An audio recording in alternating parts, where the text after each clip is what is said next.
आपका सबसे पहले स्वागत है कि आप आरजेडी ज्वाइन किए। एमआईएम से आखिर क्या हो गया जो आप एकदम बिल्कुल इधर लठ में तेल पिलाने के लिए आ गए, क़यादत मजबूत करते करते। एक दिन तो आपको याद होगा कि एक वक्त था जब आप एआईएमआईएम ज्वाइन किए, टिकट लिए, कुर्सी तोड़ हुआ। आज आप आरजेडी ज्वाइन किए, पहला विकेट जिलाध्यक्ष का गिर चुका।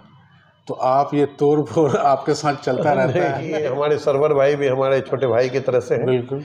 और हम प्रयास करेंगे कि हमारे पूर्व जिलाध्यक्ष जो राजद के थे, हम उनको साथ में लेकर के चलने का प्रयास करेंगे। लेकिन आप एक कर्सी तो दे सकते थे कि भाई वो यूथ है, यंग है, रहने दिया है। तो आरजेडी तो गठबंधन में है 7 दलों के साथ। जी। जेडीयू भी तो चॉइस हो सकता था आपका। ज्वाइन करते ही आरजेडी ने अपने दिल के दरवाजे खोल दिए हैं, आपको जिला अध्यक्ष भी बना दिया है। लेकिन अभी आपकी सरकार है, सब कुछ है, यहाँ के लोगों की मांगे बहुत है, अपेक्षाएं काफ़ी है। आखिर डील क्या हुई है? आजकल उपेंद्र कुशवाहा बहुत ज़्यादा आरोप लगाते हैं जेडीयू आरजेडी पर। तेजस्वी यादव जी जो लास्ट विधानसभा चुनाव हुआ था, जो कि हाट के उदा में, उन्होंने कहा था कि सीमांचल विकास बोर्ड का गठन किया जाएगा अगर हमारी सरकार बनी तो 2020 में भी हमको ऑफर था, कांग्रेस से भी ऑफर था, राजद से भी ऑफर था कि आप आ जाइए, चुनाव लड़िए। मैंने उस समय कहा कि नहीं भाई, मैं इस तरह का काम नहीं करूंगा। 1 साल का मुझे मौका दिया है जनता ने, मैं लोगों के बीच में रहूंगा और 2020 का भी चुनाव मैं इसी से लड़ूंगा कि अगर सीमांचल का भला हो सकता है, सीमांचल अगर एक दिशा समझ सकता है तो हम राजद ही आने वाला भविष्य, आने वाला कल जो है राजद का ही है। और संगठन को यहाँ पर ज़्यादा से ज़्यादा मजबूत करेंगे और आने वाला कल राजदमय हो जाएगा यहाँ पर, ये मुझे पूरी विश्वास है। डील वाली मामला होती ना तो 2020 में ही मैंने एमआईएम को छोड़ करके और राजद से चुनाव लड़ सकता था और कांग्रेस से भी चुनाव लड़ सकता था। तो मैंने 11 महीना में जो काम करके लोगों के बीच में गए, लोगों के बीच में जो काम किया, 34 ट्रांसफार्मर मैंने जो बदली करवाया। खबर सीमांचल के सभी साथियों का बहुत बहुत स्वागत है। हमारे साथ आज एक बेहद ख़ास मेहमान है जो एआईएमआईएम के पहले विधायक रह चुके हैं। बिहार में एआईएमआईएम को स्थापित करने वाले विधायकों में से कमरुद्दीन साहब हमारे साथ मौजूद हैं, जो आज के दिन में आरजेडी ज्वाइन कर लिए हैं। अब ये आगे क्या करेंगे, इनकी प्लानिंग क्या होगी, कैसे क्या करना चाहते हैं और फ्यूचर प्लान क्या है, इन सब मुद्दों पर आज हम इनसे बात करेंगे। तो स्वागत है सर आपका। स्वागत है खबर सीमांचल का भी। मैं सबसे पहले आपको स्वागत करता हूँ, मुबारकबाद भी देता हूँ कि आपने यहाँ आए हमसे बात करने के लिए। जी शुक्रिया। आपका सबसे पहले स्वागत है कि आप आरजेडी ज्वाइन किए। एमआईएम से आखिर क्या हो गया जो आप एकदम बिल्कुल इधर लठ में तेल पिलाने के लिए आ गए, क़यादत मजबूत करते करते? नहीं, देखिए सबसे बड़ी बात है कि हम 2019 में उपचुनाव जीते। 2019 में उपचुनाव जीतने के बाद 2020 में 1 साल का मुझे मौका मिला। 1 साल के बाद फिर 2020 में चुनाव हुआ, 2020 में भी हम मैदान में आए। तो 2020 में भी हमको ऑफर था, कांग्रेस से भी ऑफर था, राजद से भी ऑफर था कि आप आ जाइए, चुनाव लड़िए। मैंने उस समय कहा कि नहीं भाई, मैं इस तरह का काम नहीं करूंगा। 1 साल का मुझे मौका दिया है जनता ने, मैं लोगों के बीच में रहूंगा और 2020 का भी चुनाव मैं इसी से लड़ूंगा। मैंने लड़ा चुनाव, हार हुई, जीत हार का मैदान होता है, हार से घबराने की कोई बात नहीं है। हम हारने के बाद ये 2020 से लेकर के अब तक मैं क्षेत्र में रहा, लोगों के बीच में गए, लोगों का फीडबैक लिया, आम लोगों से गरीब लोगों के यहाँ पर गए, अमीर से अमीर लोगों के यहाँ गए, कार्यकर्ता के यहाँ गए, नेता के यहाँ गए, सारे लोगों से एक मशवरा किए कि भाई अब हम लोगों को आगे का रणनीति क्या करना चाहिए। चूँकि चुनाव होने के जस्ट बाद 2 साल भी नहीं रहे, 4 जो विधायक यहाँ से जीते एमआईएम से, राजद का सदस्यता ग्रहण कर लिए। तो हमने लोगों से जब फीडबैक लिया, आम जनता की जो राय आई, आम लोगों का जो मशवरा आया, उस मशवरा के तहत, चूँकि नेता जनता से होता है, कार्यकर्ता नहीं है। अगर नेता नहीं, कार्यकर्ता के बगैर नेता नहीं हो सकता है और कार्यकर्ता के बगैर पार्टी नहीं चल सकती है। तो कार्यकर्ताओं से राय लेने के बाद, नेताओं से राय लेने के बाद, आम जनता से राय लेने के बाद मैंने ये कदम उठाया कि अगर सीमांचल का भला हो सकता है, सीमांचल अगर एक दिशा समझ सकता है तो हम राजद ही आने वाला भविष्य, आने वाला कल जो है राजद का ही है। इसलिए आप राजद का सदस्यता लीजिए। आम लोगों के राय लेकर के मैंने राजद का सदस्यता ग्रहण किया है। तो आरजेडी तो गठबंधन में है 7 दलों के साथ। जेडीयू भी तो चॉइस हो सकता था आपका। नहीं, जेडीयू भी चॉइस हो सकता था, इसलिए कि मालूम होगा आपको कि जेडीयू में भी मैं पहले रह चुका हूँ। यहाँ पर जेडीयू का जिला अध्यक्ष भी मैं 3 साल रहा है। और माननीय मुख्यमंत्री महोदय हम से डायरेक्ट फ़ोन पर बात हो करके हमको हज कमेटी के सदस्य भी बनाए थे। जेडीयू में भी रहे थे, जेडीयू में भी चॉइस हो सकता था, लेकिन मेरा अपना चॉइस और आम जनता का चॉइस, जो मेरा किशनगंज और पुठिया का जो ब्लॉक है, जो ये विधानसभा है, जो आम लोगों का राय है, जो गरीब तबका के लोगों का राय है, सारे लोगों का राय जो आया कि नहीं आप जो है राजद का सदस्यता ग्रहण कीजिए, तो मैंने उन लोगों के राय के मुताबिक, कार्यकर्ता नेता के राय के मुताबिक, आम लोगों के राय के मुताबिक मैंने इसका सदस्यता लिया। बिल्कुल बिल्कुल। पार्टी ज्वाइन करते ही आरजेडी ने अपने दिल के दरवाजे खोल दिए हैं, आपको जिला अध्यक्ष भी बना दिया गया है। जी, इसके लिए तो मैं हमारे माननीय प्रदेश अध्यक्ष जगदा बाबू को और हमारे उप मुख्यमंत्री तेजस्वी यादव जी को और जितने भी हमारे प्रदेश में नेतागण बैठे हुए हैं, माननीय मंत्रीगण, नेतागण, तमाम लोगों को दिल की गहराई से मुबारकबाद देता हूं कि उन लोगों ने एक विश्वास जताया कि 21 तारीख को मैंने सदस्यता लिया यहाँ पर। माननीय आपदा प्रबंधन मंत्री शाहनवाज हुसैन के हाथों और रुकनुद्दीन के हाथों मैंने यहाँ पर सदस्यता लिया और 21 तारीख के बाद 25-22 तारीख को ईद उल फित्र हुआ। 25 तारीख को एक लेटर प्रदेश से इशू हुआ कि आपको जो है जिला का कमान दिया गया है, जिला का कमान संभालिए, सारी चीज़ें पूरी हो रही हैं। हाँ, तो मैंने प्रदेश के तमाम लोगों को दिल की गहराई से मुबारकबाद देता हूँ, हार्दिक अभिनंदन करता हूँ और जिस उम्मीद से उन लोगों ने मुझे जिला का कमान सौंपा है, मैं प्रयास करूँगा कि हर लोगों को साथ में लेकर के, जिला के जितने भी राजद परिवार हैं, तमाम लोगों को साथ में लेकर के एक साथ एकजुट होकर के चलने का प्रयास करेंगे और संगठन को यहाँ पर ज़्यादा से ज़्यादा मजबूत करेंगे। सिर्फ यहाँ पर किशनगंज जिला नहीं, ये सीमांचल में जो है संगठन मजबूत होगा और आने वाला कल राजदमय हो जाएगा यहाँ पर, ये मुझे पूरी विश्वास है। जी, हम लोग भी ऐसी उम्मीद करते हैं कि ऐसा हो जैसा आप चाहते हैं, लेकिन अभी आपकी सरकार है, सब कुछ है, यहाँ के लोगों की मांगें बहुत है, अपेक्षाएं काफ़ी है, उम्मीदें बहुत ज़्यादा काफ़ी है, उम्मीदें बहुत है, उसे भी तो फुलफिल करना पड़ेगा। हाँ, उसे भी फुलफिल करना पड़ेगा। इसके लिए हम जाएंगे, जब लेटर लेने के लिए प्रदेश में जाएंगे, माननीय उप मुख्यमंत्री जी रहेंगे, माननीय प्रदेश अध्यक्ष हमारे रहेंगे और माननीय जितने भी लोग हैं, सारे लोगों से मिल करके जो यहाँ पर एक अपेक्षा है लोगों की, और काम भी बहुत है यहाँ पर, चाहे वो खरखड़ी भिरवड़ी का पुल हो या फिर बहुत सारा मामला फ्लड वाला काम है, जो फ्लड फाइटिंग का काम है, रोजगार का मामला है, सारे मुद्दा पर हम विचार करेंगे और विचार करके बात करेंगे कि सीमांचल में जितनी भी वर्क बाकी है उन सारे वर्क को किया जाए। मान लीजिए कि पार्टी में रह करके प्रयास करेंगे। सबसे बड़ी बात है कि देखिए, आज जो हमारे लोग परेशान हैं, ब्लॉक से परेशान है लोग, थाना से परेशान है लोग, इन परेशानियों से मुक्ति कैसे मिले हमारे लोगों को, इन सारे बातों पर हम माननीय उप मुख्यमंत्री तेजस्वी यादव के पास और माननीय प्रदेश अध्यक्ष जी के पास और माननीय मंत्रीगण के पास मैं रखूंगा कि सीमांचल की बदहाली दूर करने के लिए सबसे पहले जो करप्शन है उनको दूर करना पड़ेगा।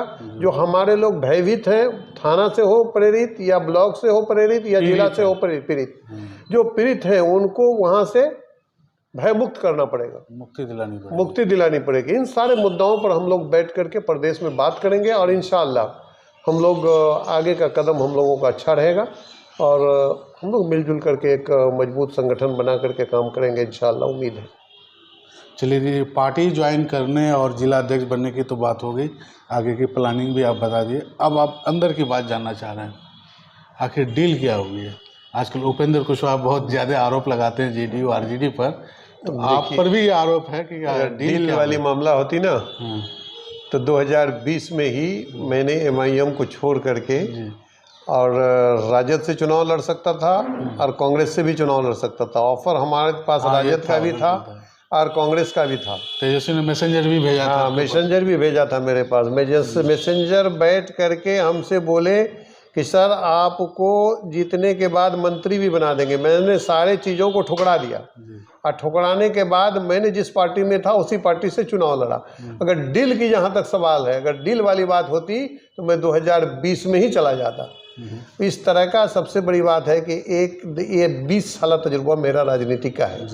2001 में हम मुखिया बने त्योसा पंचायत से, 2006 में किशनगंज ब्लॉक के प्रमुख रहे, 2011 में जिला परिषद जीत करके जिला परिषद के चेयरमैन बने, और 2016 में फिर जिला परिषद जीत करके वाइस चेयरमैन 3 साल 2 महीना रहे, और उसके बाद उपचुनाव लड़े, उपचुनाव में हमने विधायक बना। ये 20 साल तजुर्बा मेरा कह रहा है कि हमने कभी भी ज़मीर का सौदा इस 20 साल में नहीं किया है। इसलिए डील की जो मामला है, लोग बोलने का बोलेंगे, तरह तरह का बोलेंगे, उससे हमको कोई फ़र्क नहीं पड़ता है, लेकिन अपना जो ज़मीर है, अपना जो दिल है, अपना जो दिल गवारा देता है, उसी तरह का किसी तरह की कोई बात नहीं है। एक मकसद है कि इलाके का भला हो, सीमांचल का भला हो। सीमांचल का भला कौन कर सकता है, इलाके का भला कौन कर सकता है, ये अपना एक मकसद है। बिल्कुल। तेजस्वी यादव जी जो लास्ट विधानसभा चुनाव हुआ था जोकीहाट के उदा में, उन्होंने कहा था कि सीमांचल विकास बोर्ड का गठन किया जाएगा अगर हमारी सरकार बनी तो ये तो बड़ा अहम मुद्दा है और ये युवाओं का मुद्दा है, और ये खबर हमने खुद कवर की थी। सीमांचल बोर्ड का गठन का जहाँ तक सवाल है, क्योंकि अभी हमारे माननीय तेजस्वी जी भी आने के कुछ ही दिन हुए हैं, सारा काम पर बातें चल रही है, सारा काम हो रहा है, सारा काम होगा। जो वादा किए हैं, ठीक है, वो वादा पूरा करेंगे, लेकिन आपके दिमाग में जनता की तरफ से, युवाओं की तरफ से ये डाला जा रहा है कि इससे कोई कंप्रोमाइज नहीं होनी चाहिए। बिल्कुल नहीं, बिल्कुल नहीं, किसी तरह की आप एश्योर करते हैं यहाँ के युवाओं? बिल्कुल बिल्कुल, यहाँ के युवाओं को एश्योर करते हैं कि हमारे माननीय उप मुख्यमंत्री जी ने जो वादा किए हैं, मेरा पूरा प्रयास रहेगा, यहाँ के संगठन का प्रयास रहेगा, और हमारे नेताओं को ले करके जाकर के हम लोग प्रयास करेंगे कि जो वादा आपने किया था उसको फुलफिल कीजिए। हम लोग पूरी प्रयास करेंगे इंशाल्लाह। तो लेकिन ये बात की डील हुई या नहीं हुई, हालांकि आप सीधे तौर पर एक्सेप्ट करें या ना करें, लेकिन मार्केट में तो ये हवा है, यह बातचीत चल रही है। लेकिन आपकी निगाहें पोठिया और किशनगंज यानी किशनगंज विधानसभा क्षेत्र पर है, और आप यहाँ के ऑलरेडी रेजिडेंशियल नेता हैं, ठीक है, और आपका वर्किंग क्षेत्र भी है। एक पूर्व विधायक अगर कोई पार्टी ज्वाइन करता है, ऐसे तो नहीं करता है। नहीं, ये तो सोच की बात है, ये लोगों का सोच हो सकता है कि एक पूर्व विधायक कैसे करके पार्टी ज्वाइन कर लिए। पार्टी तो बड़े बड़े लोग ज्वाइन कर रहे थे, हमारे जो है ना, आप इतिहास उठा करके देखिए ना, बड़े बड़े लोगों ने पार्टी को ज्वाइन किया है। लेकिन हमारा जहाँ तक सोच है, मैंने बता दिया कि इस तरह की किसी तरह की कोई समझौता, किसी तरह की कोई डील नहीं है। मैंने इलाके का विकास के लिए, सीमांचल के बदहाली को दूर करने के लिए, सीमांचल का बदहाली कैसे करके दूर हो, सीमांचल के युवाओं को रोजगार कैसे मिले, यहाँ का पलायन कैसे करके बंद हो, यहाँ पर जो नदी का कटाव हो वो कैसे करके बंद हो, महानंदा बेसिन कैसे करके हो, इन सारे मुद्दों को देखते हुए हमने देखा कि यही एक विकल्प है जो आने वाला कल के लिए भी और वर्तमान के लिए भी एक बड़ा अच्छा ये है कि हम 2025 के लिए भी। जी जी जी जी 2025 के लिए भी। बिल्कुल। लेकिन आपका सामना तो इजहारुल हुसैन साहब से होगा, जो आज के दिन मास लीडर माने जाते हैं। बिल्कुल बिल्कुल होगा, इजहारुल हसन साहब से होगा। इजहारुल हसन साहब भी हमारे करीबी हैं, अपने हैं, और हमारे यहाँ के कांग्रेस के नेता भी हैं, विधायक भी बने हैं, और हमारे नेता हैं, हमारे विधायक हैं। आज हमारे क्षेत्र से है तो हमारे विधायक हैं। अब तक जो काम किया कैसे आंकते हैं आप? ये तो हमारे आंकड़े से पता नहीं चलेगा, आम जनताओं से इस सवाल को पूछिएगा। फिर भी आप अगर आप विधायक रहे हैं, उस आपके टेन्योर को उन्होंने कैरी फॉरवर्ड किया है, तो कुछ काम आपके वो भी कर रहे होंगे। हाँ जी, आपको लगता है कि आपकी उम्मीदों पर वो खड़े उतर रहे हैं, वोट भी आप किए होंगे? हमारे जो आम लोगों से जो बातें हो रही है, जितना भी काम को हमने किया था, जितना भी इलाके का जो काम प्रोजेक्ट लाए थे, उन सब ही प्रोजेक्ट पर हो रहा है। अच्छा। उन सब प्रोजेक्ट पर ही काम हो रहा है। ये संयोग है, क्रेडिट तो उनको मिलेगा, संयोग है कि क्रेडिट उनको मिलेगा, ठीक है, लेकिन आम जनता जान रही है इस बात को। अच्छा। आम जनता जान रही है, आम कार्यकर्ता जान रहा है कि क्रेडिट किसको मिलना चाहिए। वो तो उन लोगों के दिल की बात है, वो लोग बताएंगे। काफ़ी टेन्योर भी अभी बचा हुआ है उनका। हाँ, काफ़ी टेन्योर बचा हुआ है, और बचा हुआ है तो ऐसा तो नहीं कि आगे चल करके आपस में ही आप लोग लड़ जाएं, फिर वही कहानी हो जाए, कुर्सी तोड़ आपको तो याद होगा ही। लेकिन आप देखे हैं यहाँ के लोगों के मिजाज को पढ़े होंगे, यहाँ हाँ के जी, मिजाज के लोगों को देखे होंगे बिल्कुल कि सीमांचल में जी। एक दिन याद होगा आपको 89 में सैयद शाहनवाज हुसैन को भी यहाँ 89 में सैयद शहाबुद्दीन को भी लोगों ने यहाँ पर सराहा था जी और 2 टर्म बनाया था, 7 साल का बनाया था, 7 साल का लोकसभा के सदस्य यहाँ पर बनाए थे। और वही सैयद शहाबुद्दीन को 7 साल के बाद 7,000 से नीचे में सिमटा दिया, जलील करके भेज दिया। जलील करके भेज दिया। तो आने वाला कल क्या होगा ये तो कल बताएगा। अच्छा। कल कौन मैदान में रहेगा, कौन मैदान में नहीं रहेगा, लड़ाई होगी, दिलचस्प लड़ाई होगी, उसके लिए परवाह की बात नहीं। लेकिन निगाह आपकी 2025 पर है। 2025 पर इंशाल्लाह, अगर अल्लाह सलामत रखा तो इंशाल्लाह 2025 पर निगाह है। और मेरा निगाह नहीं, जो मैंने 11 महीना में जो काम करके लोगों के बीच में गए, लोगों के बीच में जो काम किया, 34 ट्रांसफार्मर मैंने जो बदली करवाया, 34 ट्रांसफार्मर के अलावा जो मैंने इलाके में काम किया, थाना का मामला हो या ब्लॉक का मामला हो, आज लोग प्रसन्न है उस 11 महीने के काम से। आज लोग बार बार डेली दिन भर में 10 फोन तो आ ही जाता है कि सर आज बुरा हाल है ब्लॉक का, आज बुरा हाल है थाना का, आज बुरा हाल है किशनगंज विधानसभा का। तो इन सब पर तो आम लोगों का नज़र है, आम लोग ही उस समय तय करेंगे कि हमको क्या करना है। मतलब इशारों में आप अपना आने की रणनीति। इंशाल्लाह। तो एक दिन तो आपको याद होगा कि एक वक्त था जब आप AIMIM ज्वाइन किए, टिकट लिए, कुर्सी तोड़ हुआ। आज आप RJD ज्वाइन किए, पहला विकेट जिलाध्यक्ष का गिर चुका। तो आप ये तोड़ फोड़ आपके साथ चलता रहता है। ये विकेट गिरने वाली सवाल नहीं है यहाँ पर। सवाल है कि हमारे सरवर भाई भी हमारे छोटे भाई की तरह से हैं। बिल्कुल। और हम प्रयास करेंगे कि हमारे पूर्व जिलाध्यक्ष जो राजद के थे, हम उनको साथ में लेकर के चलने का प्रयास करेंगे। लेकिन आप एक कर्सी तो दे सकते थे कि भाई वो यूथ है, यंग है, रहने दीजिए। नहीं, हमसे ये बात पूछा जाता तब ना मैंने अच्छा, ये बात है, पूछा नहीं। सवाल है कि हमसे इस बात का अगर पूछता तो मैंने कहता कि भाई उन्हीं को रहने दीजिए, हमको कहीं पर दूसरे जगह दे दीजिए। अच्छा। तो उन लोगों ने जो विश्वास करके एक हमें जो जिला का जो बिन मांगे आपको मतलब दिया है, तो हम प्रयास करेंगे कि नहीं, कोई टिप्पणी नहीं है। और सरवर भाई हमारे छोटे भाई हैं और मैं उनको साथ में लेकर के चलने का प्रयास करूंगा, साथ साथ सब लोग रहेंगे हम लोग। चलिए, तो बहुत दिनों से आपकी निगाह RJD संगठन पर बनी हुई है। जी। और काफ़ी एक्टिव भी है ये संगठन। क्या क्या कमियां दिखते हैं, कहाँ कहाँ जोड़ तोड़ करना है आपको, अगर सरसरी तौर पर बताना चाहें संगठन के तौर पर? नहीं, संगठन के तौर पर तो फिर हम लोग अभी तो मेरा कल हमको चिट्ठी, जैसे कि मालूम हुआ कि कल चिट्ठी निकली है। एक पास्ट एक्सपीरियंस के आधार पर, पास्ट एक्सपीरियंस के आधार पर हम सारे ब्लॉक में जाएंगे। सारे ब्लॉक में जो पुराने संगठन हैं उनको भी लेकर के बैठेंगे और नए संगठन भी कहीं पर अगर जोड़ने की ज़रूरत पड़ेगी तो जोड़ा जाएगा। जो हमारे संगठन अगर इनएक्टिव हैं तो उनको हटा के नया संगठन जोड़ा जाएगा। अगर हमारे संगठन एक्टिव है तो फिर उसी को हम लोग कंटिन्यू करेंगे। बिल्कुल। तो जमाना तो मीडिया का है, डिजिटल वर्ल्ड है, और आप ऐसे नेता हैं कि आपके पास मिलने के लिए भी 50 दफ़ा कॉल करना पड़ता है। तो अब आप ये बताइए कि कैसे आप कोप अप करेंगे इन चीज़ों को? नहीं, सारा चीज़ होगा सर। देखिए, मैं सिंगल एक नेता हूँ जो 12 बजे रात में भी लोगों का फ़ोन उठाता हूँ। हाँ, ये बात मैं तो फ़ोन रिसीव करता हूँ। लेकिन कैमरा के सामने में आने में आपको झिझक सी होने और लगती है। कभी नहीं, और जब कैमरा के सामने फिर बोलने लगते हैं तो फ्री फ्लो में नहीं, कैमरा के सामने में भी कोई झिझक नहीं होती है। इसलिए कि मैंने बताया ना कि 20 साल तजुर्बा जो मेरा है, कैमरा के सामने में भी आने में कोई झिझक नहीं है, फ़ोन उठाने में भी कोई झिझक नहीं है, मिलने में भी कोई झिझक नहीं है। मैं तो ये बताता हूँ कि 12 बजे रात में भी लोगों ने क्षेत्र से हमको फ़ोन किया है तो मैं फ़ोन उठाया हूँ। खुदा ना खास्ता अगर नमाज में हो या कोई काम में व्यस्त हो, फ़ोन में नहीं उठाया तो मैं तुरंत मिस कॉल देख करके उनका तुरंत रिप्लाई लेता हूँ, चाहे वो अननोन कॉल हो या जो भी कॉल हो। मैं उनसे पूछता हूँ कि आपका फ़ोन आया था, बताइए क्या बात है।